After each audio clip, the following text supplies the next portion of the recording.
본문 말씀에 인자 같은 이가 7 촛대 사이에 등장을 하고 있습니다. 인자는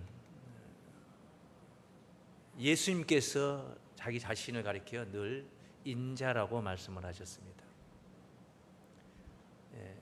어떤 우리 지나간 대통령들 보면은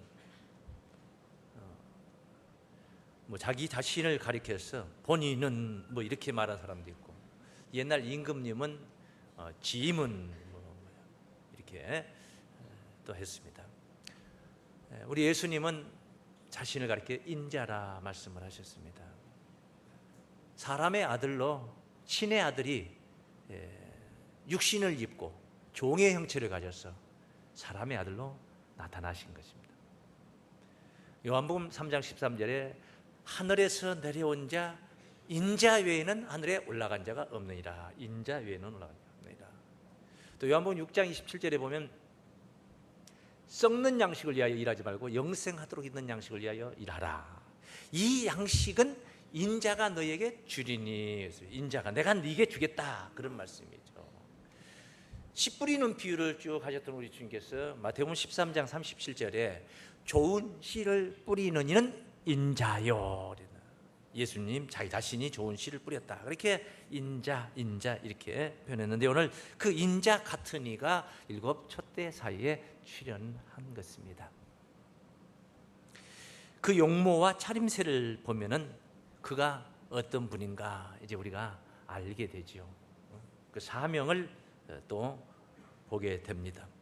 본문에 있는 내용들이 잠깐 간략하게 다 설명할 수가 없고, 오늘 제목을 드린 대로 7 별의 비밀에 관해서 증거하고자 합니다. 그래서 상세하게 다른 내용들은 할 수 없고 간략하게 생각을 해본다면, 가슴에 금띠를 띄었다. 왕권을 상징한 그 금띠를 띠고 발에 끌리는 옷을 입고 인자 같은 이가 나타난 모습을 봅니다. 그리고 또한 그 눈은 어떠냐면 만물을 통찰할 수 있는 불꽃 같은 눈이다. 인류의 모든 길을 주목하시는 분이 누굽니까? 하나님이시죠. 그런데 그 불꽃 같은 눈을 가진 인자 같은 이의 모습, 또한 강인함의 극치라고도 할 수 있는 그 발은 풀무에 단련한 빛난 주석 같다. 풀무에 단련한 빛난 주석 같다. 발이 얼마나 강인한 발인지. 그리고 그 음성은 많은 물소리 같은데, 그래, 많은 물소리, 물이 흘러내려가는, 계곡에서 흘러내려가는 물소리 있지 않습니까? 많은 물소리. 에스겔 43장 2절에 보면은 하나님의 말씀을 많은 물소리로 비유를 했습니다. 이스라엘 하나님의 영광이 동편에서부터 오는데 하나님의 음성이 많은 물소리 같고, 하나님의 음성이 많은 뭐 같고? 그래, 그런 음성을 인자 같은 이가 가지고 왔다.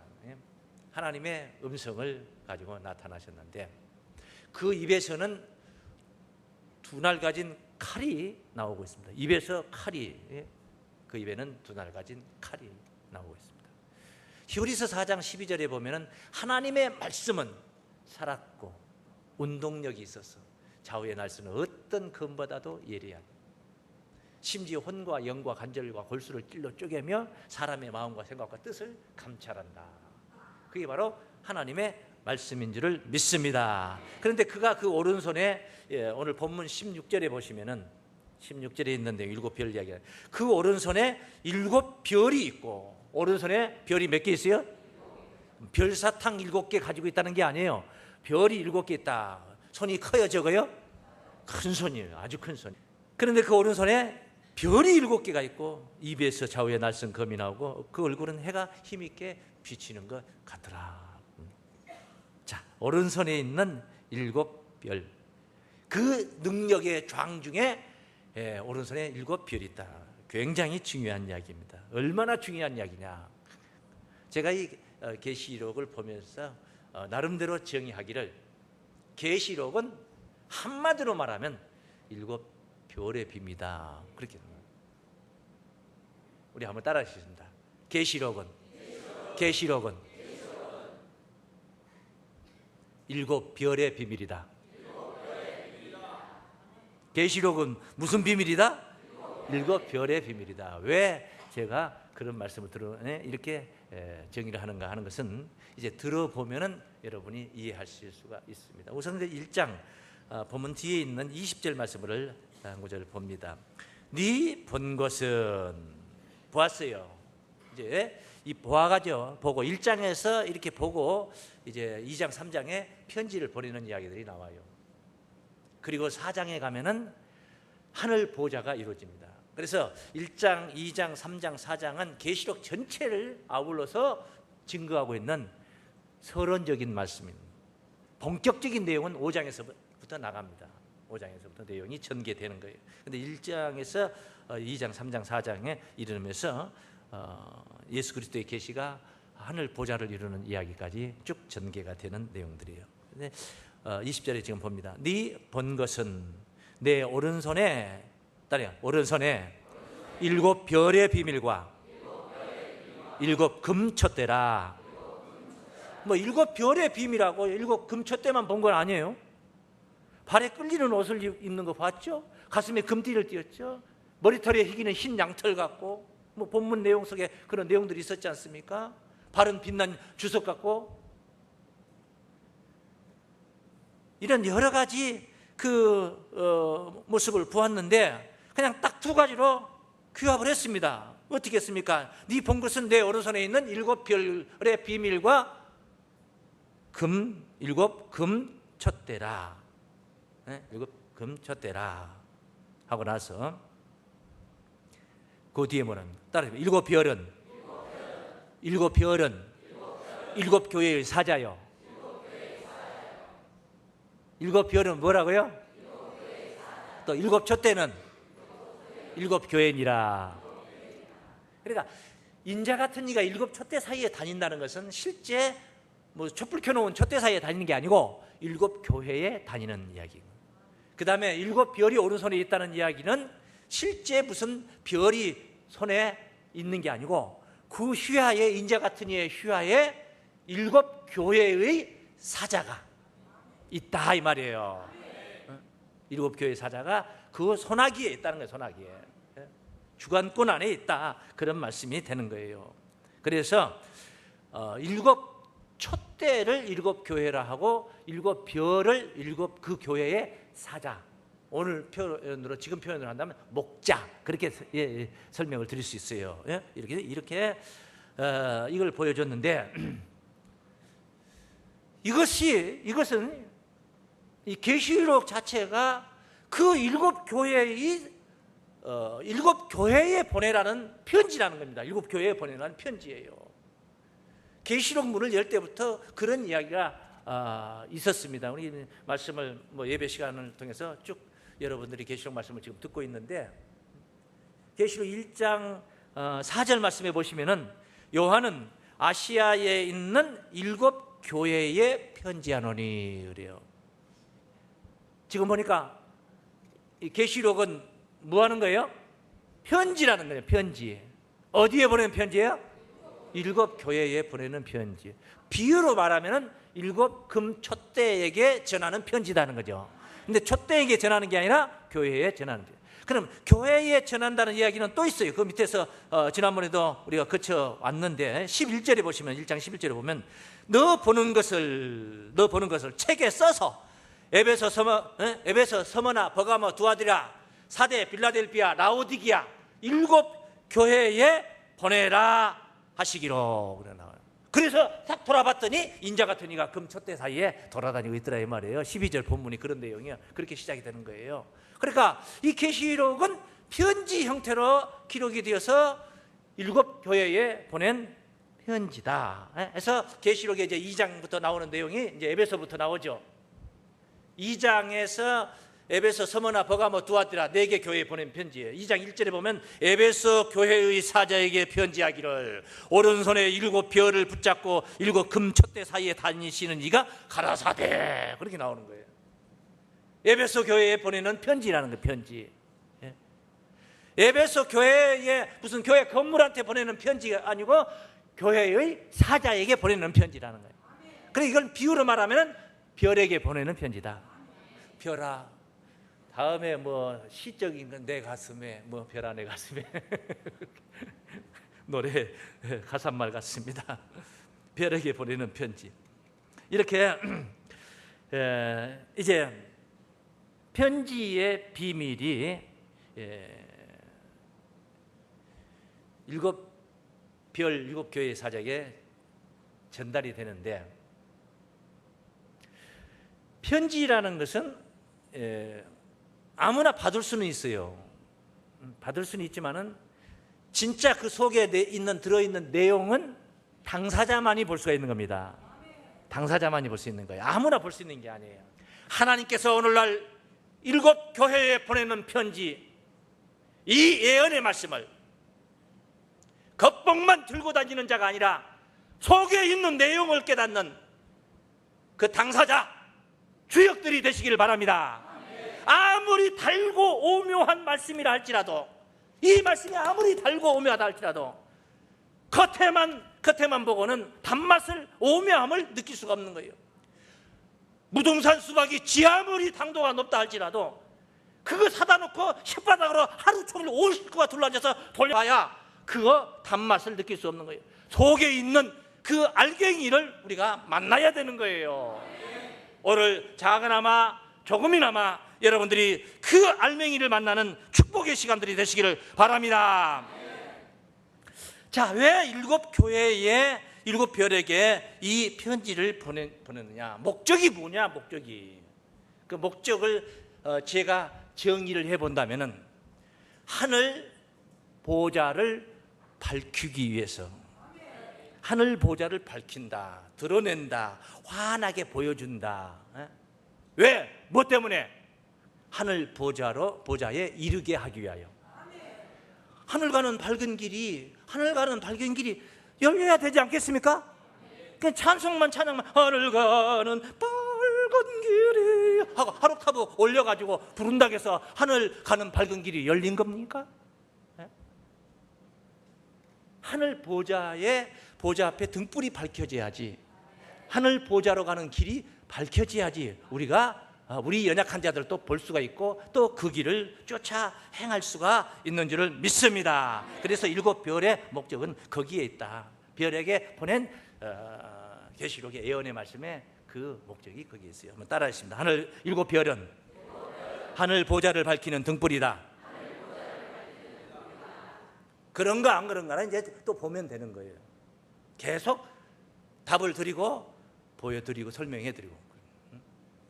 하늘 보좌를, 일곱 별은 하늘 보좌를 밝히는 무엇이다? 등불이다. 등불.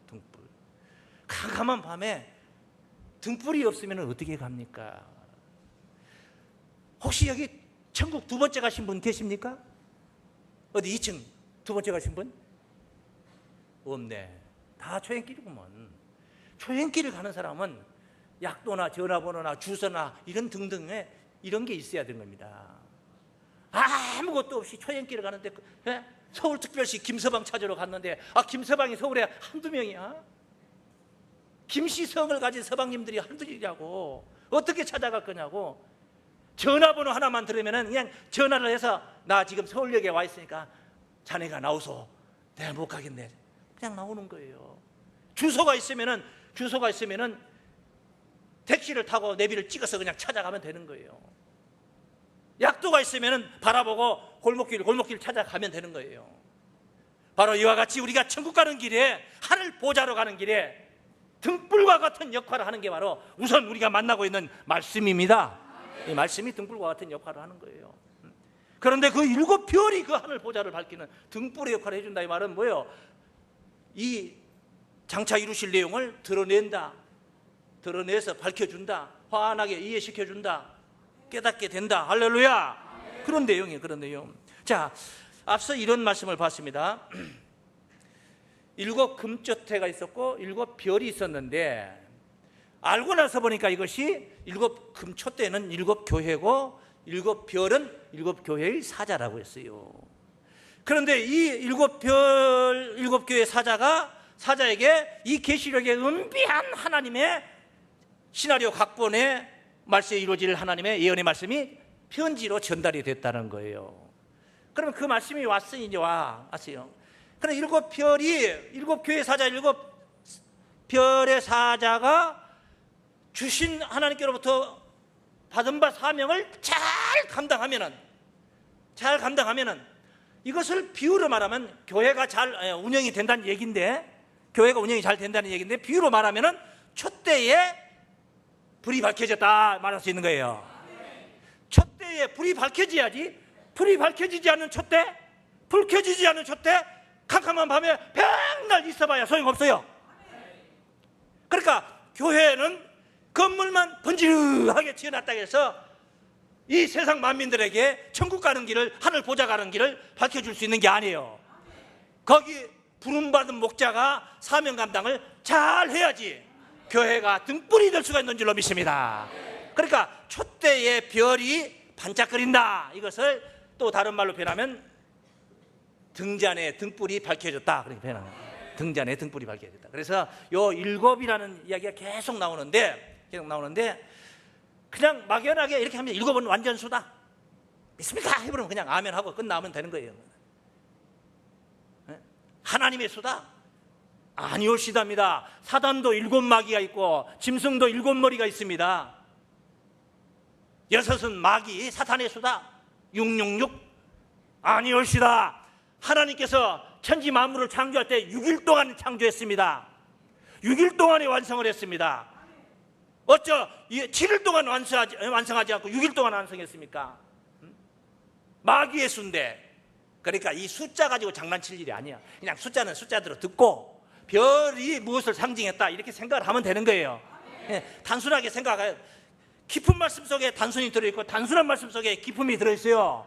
아는 자는 쉽지만 모르는 자는 한없이 어려운 게 이 성경 말씀 신의 글이에요. 할렐루야. 성령의 감동으로 깨닫게 되는 줄을 믿습니다. 계시록 4장 5절 말씀을 봅니다. 4장. 보좌로부터 번개와 음성과 내성이 나고 보좌 앞에 7 등불 켠 것이 있어요. 보좌 앞에 등불이 몇 개 켜졌어요? 등불이 7개가 켜졌다는 겁니다.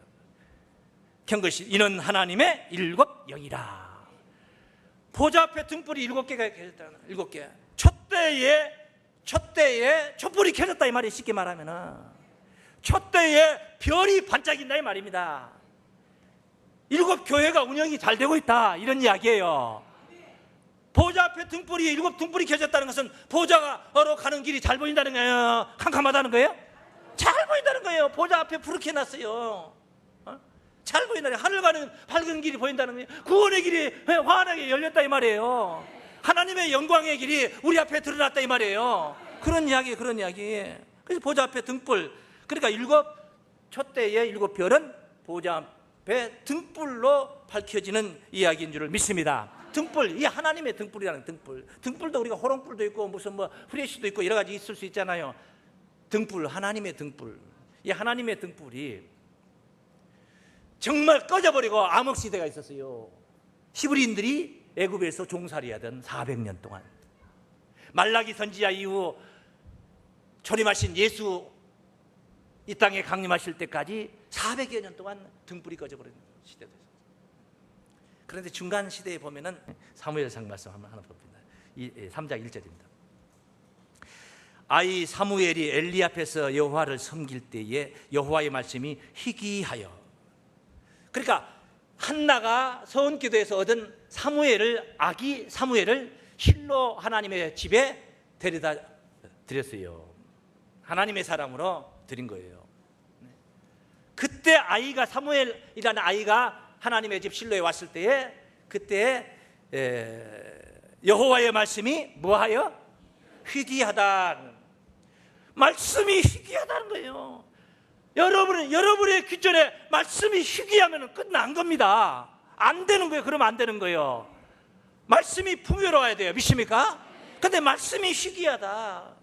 주일날 예배드리러 왔는데도 말씀 설교는 1시간 넘게 해야 되는데 하나님의 말씀은 아니고 무슨 자기 자랑이나 해야 되고 무슨 여행 갔다 온 얘기도 하고 무슨 올림픽 얘기나 하고 이런 얘기나 하고 한다면은 그런 상태를 가리켜서 말씀이 희귀한 상태다. 본문만 그냥 본문만 성경이지 내용은 그냥 본문 설명도 않고 그냥 얘기하고 교훈적인 얘기는 하고 말하고 그러네요.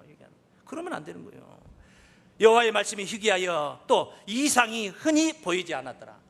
하나님 보여주는 이상도 없어요. 뭐 환상을 보인다든가 뭐 이런 것도 없어요. 그냥 그런 때는 때가 이런 때였다. 응? 깝깝한 때다. 그 다음에 이제 거기 지도자인 엘리라는 제사장은 엘리의 눈이 점점 어두워가서 잘 보지 못하는 그때에 그가 자기 처소에 누웠고 벌떡 일어나 누워서 있는데 하나님의 등불은 아직 꺼지지 아니하였어요. 그래, 하나님의 등불은 아직 뭐야? 꺼지지 않았어요.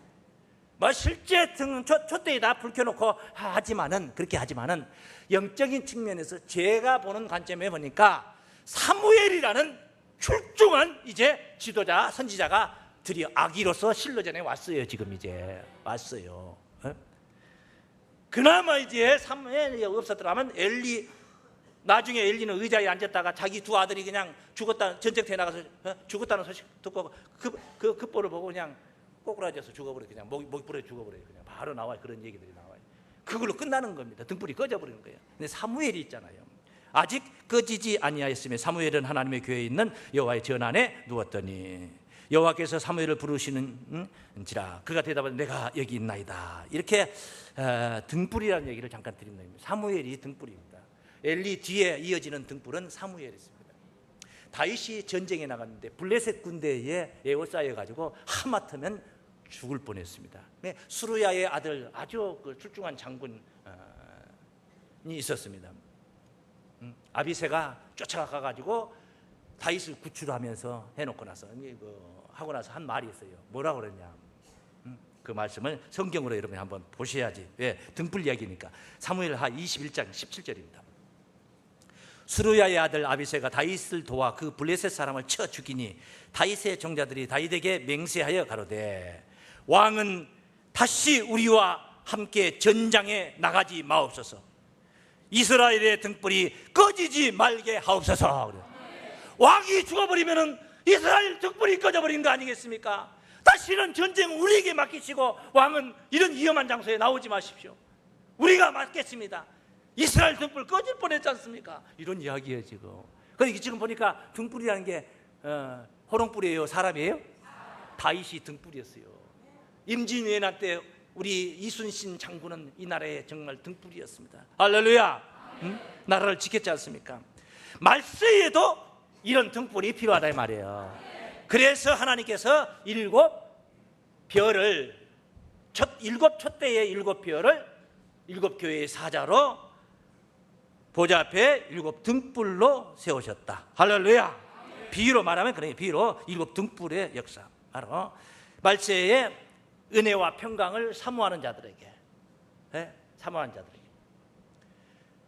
은혜와 평강을 누리게 하기 위해서 일곱 촛대의 일곱 별의 그 예언의 말씀을 전하여서 시대의 등불을 켜게 하는 이야기들이 그런 레파토리가 계시록의 이야기라 이렇게 할 수가 있습니다. 자, 들었던 말씀 중에 이런 말씀이 있었어요. 계시록 4장 5절에 보좌 앞에 일곱 등불 켠 것이 있으니, 보좌 앞에 일곱 등불 켠 것이 있으니 이는 하나님의 일곱 영이라. 하나님의 무엇이라? 그러니까 일곱 등불이라는 말이나 일곱 영이라는 말은 똑같은 말이에요. 일곱 등불이고로 일곱 영. 그 일곱 영이라는 이야기는 이제 앞서 우리가 계시록 1장 4절 5절 말씀에서 여러분이 뭐 또 잊어버렸겠지만은 들은 바가 있습니다. 일곱 교회에 편지하노니 이제도 계시고 전에도 계시고 장차 오시리와 그 보좌 앞에 일곱 영과 장차 오시리와 그 보좌 앞에 일곱 영과 또 충성된 증인으로 땅의 임금들의 머리가 되시고 머리가 되신 예수 그리스도로 말미암아 은혜와 평강이 너희에게 있기를 원하노라. 그러니까 당연히 예수님으로 말미암아, 당연히 하나님으로 말미암아 은혜와 평강을 우리가 있어야 되는데 거기 끼어 계신 분이 있잖아요. 그 보좌 앞에, 그 영광의 보좌 앞에 일곱 영과 그랬잖아요. 보좌 앞에 몇 영과? 보좌 앞에 일곱 영이라 했고 보좌 앞에 일곱 등불이 있다고 그랬지 않습니까? 그 등불은 일곱 영이라고 그랬잖아요. 똑같은 내용이잖아요. 그러니까 그 일곱 영을 통해서 은혜와 평강을 누리게 되는 이 이야기도 일곱 별의 사명이다. 우리 한번 따라하겠습니다. 일곱 영을 통한 은혜와 평강도 일곱 별의 사명이다. 이게 아주 쉬워요. 정리를 해보면 쉬운 내용인데 칠판에다 써가면서 좀 하면은 뭐 수학 공부하듯이 이렇게 써가면서 하면은 쉬운데, 그냥 말로 하면 앞에 말 듣고 뒤에 또 잊어먹고 뒤로 가면 또 앞에 거는 잊어먹고 또 새로 듣고 또 자꾸 그러니까 복잡해지는 것이지, 이 정리해 보면 참 쉬운 말인데 또 쉽지만은 어려운 말이고, 내가 은혜를 못 받으면 어려운 거예요. 어렵지만 여러분에게는 쉽기를 바랍니다. 자, 일곱 촛대는 일곱 교회고 일곱 별은 일곱 교회의 사자다. 이들이 사명 감당을 잘하면 일곱 등불이 켜져서 일곱 등불이 바로 일곱 영으로서 보좌 앞에 일곱 영으로서 은혜와 평강을 누리게 한다. 이런 이야기였습니다. 우리의 몸도 말입니다. 몸도 등불이 있습니다. 여러분, 몸에 등불이 있어요. 몸에 등불이 있는데, 등불이 어떤 등불이냐? 쌍라이트 킨 거예요. 등불. 이 눈 말이에요. 눈. 만약에 눈이 없다고 쳐봐요. 눈 딱 가렸다. 캄캄해요? 화내요?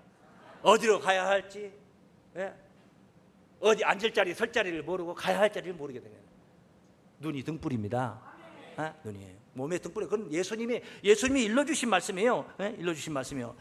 마태복음 6장 22절 말씀이에요. 뭐 이치가 그런데 성경에서 이제 예수님도 그렇게 말씀을 하신 거예요. 눈은 몸의 등불이니. 그래서 눈이 성하면 온몸이 밝은 것이고, 눈이 망가지면 온몸이 어두워지는 거예요. 백체가 다 어두워지는 거예요. 눈은 몸의 등불이다. 교회의 몸은 주님이신 줄로 믿습니다. 교회의 몸은 하나님이신 줄로 믿습니다. 그러면 이 교회가 하나님의 몸이라면 교회에 눈이 있어야 될 거 아니에요. 몸이라면 눈이 있어야 돼요.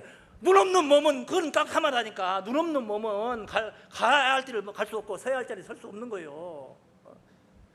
눈이 뭐냐? 눈이 이사야서 29장 10절 말씀 참고 한번 해봅니다. 대저 여호와께서 깊이 잠들게 하는 신을 너희에게 부어주소서. 이런 신을 받아버리면 안 돼요. 펄쩍 일어나서 깨어나는 신을 받아야 돼요.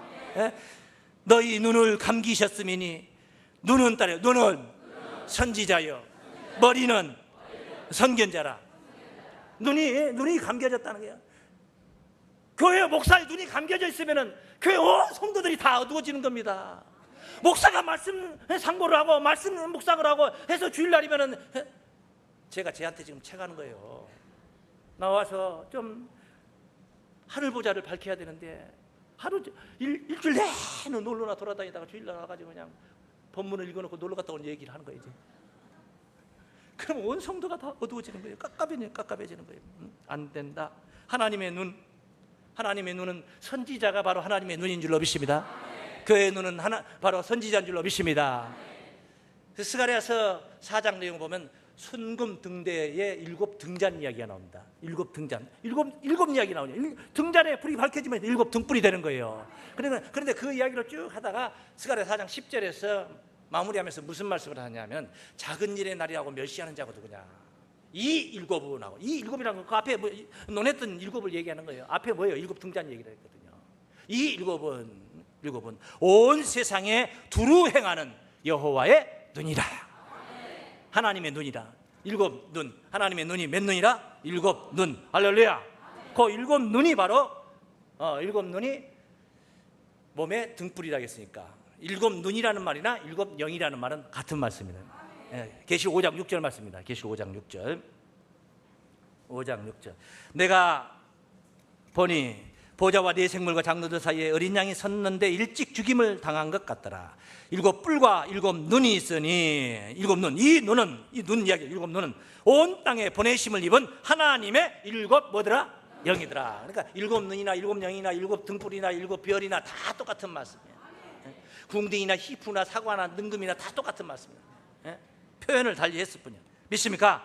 말세와의 은혜와 평강, 오늘날 우리가 받은 이 계시록의 편지를 통하여서 이를 하나님의 불변의 약속인 줄을 믿습니다. 알아야 됩니다.